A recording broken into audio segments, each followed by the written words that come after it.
सुखी पिया खे मिली त चइजां चांदनी तो सवा न थींदी। अॼु पाण सिंध जे सुरीले फनकार सादिक फ़क़ीर बाबति ॻाल्हि ॿोल कंदासीं। सादिक फ़क़ीर जॾहिं ॻाईंदो हो त संदसि आवाज़ समेत साथ ॾींदड़ साज़ मां सिंध जो दर्द लिया पाईंदो हो। इहो ई सबबु हुयो जो सादिक फ़क़ीर सिंध जे सूरनि जो आवाज़ बणिजी उभिरियो। हिन पंहिंजे आवाज़ ज़रिए सिंध जो न्यापो लोक ताईं रसाइण जी कोशिश कई। सियाणा चवंदा आहिनि त माण्हू साज़ ऐं आवाज़ ज़रिए न्यापो जल्द सम्झंदा आहिनि।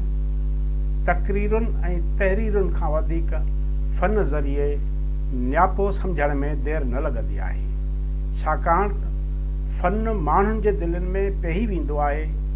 माण्हूअ जो मन सुरंदे जे तारनि ऐं फ़नकार जे सुर सां गॾु झूमंदो आहे।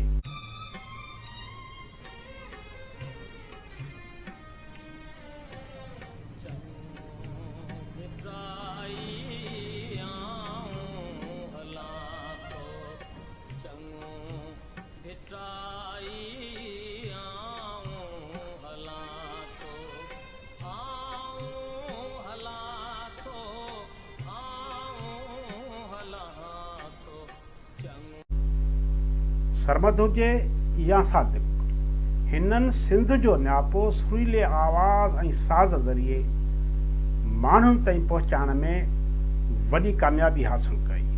उन करे अॼु सादिक जे मर्ते ते सॼी सिंध रुनी आहे। हर घर में हर मुख ते उदासी छायल आहे। पिरीअ सां नींहुं निभाइण जो अंदाज़ ऐं पाण खे महबूब जे क़दमनि में फ़िदा करण जो अज़म जेकॾहिं सम्झणो हुजे त उन लाइ इहे वरला कीअं विसरंदा त सुखी पिया खे मिली त चइजां चांदनी तो सवा न थींदी। पिरीअ ॾांहुं इहो न्यापो त शाइर लिखत जे सूरत में किताब जे वर्कनि में बंदि करे छॾियो, पर सादिक फ़क़ीर उनखे पंहिंजे आवाज़ ज़रिए जंहिं सोज़ सां पिरीअ ते पहुचायो त उन ज़रूरु पिरीअ जे दिलि खे मोहे विधो हूंदो।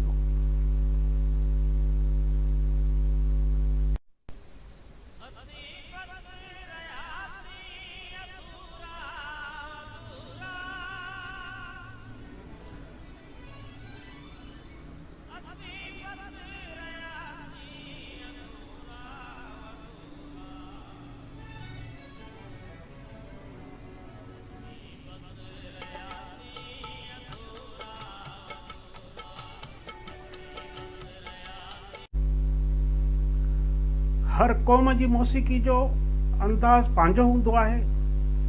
साज़ ऐं सुरीले आवाज़ खे कॾहिं बि तर्जुमो करे नथो सघिजे, उनखे फ़क़ति दिलि सां सम्झी सघिजे थो। उन में दिमाग़ जो घटि वास्तो हूंदो आहे। फ़नकार कहिड़ी बि ॿोलीअ में ॻाल्हाईंदो हुजे, ॿुधंदड़ भली संदसि ॿोली न बि सम्झंदो हुजे, पोइ बि सुर ऐं साज़ संदनि अंदर खे ज़रूरु मोहींदो आहे। ॿोली बदिरां सुर जा वरलाप दिलि पाण ई सम्झी वेंदी आहे। जॾहिं सादिक फ़क़ीर सिंध खां ॿाहिरि अहिड़े हंधि ॻाईंदो हो जिते सिंधी न सम्झंदड़ मौजूदु हूंदा हुआ, पर पोइ बि उहे संदसि राग ते झूमंदा हुआ। ॿोली न सम्झंदे बि संदनि दिलि इहो सम्झी वेंदी हुई त फ़नकार संदनि अंदर जी तर्जुमानी पियो करे, छाकाणि त फ़न ऐं मौसीक़ी कंहिं ॿोलीअ जी मोहताज न हूंदी आहे। सादिक फ़क़ीर जो फ़न सरहदुनि जो मोहताज न हुयो।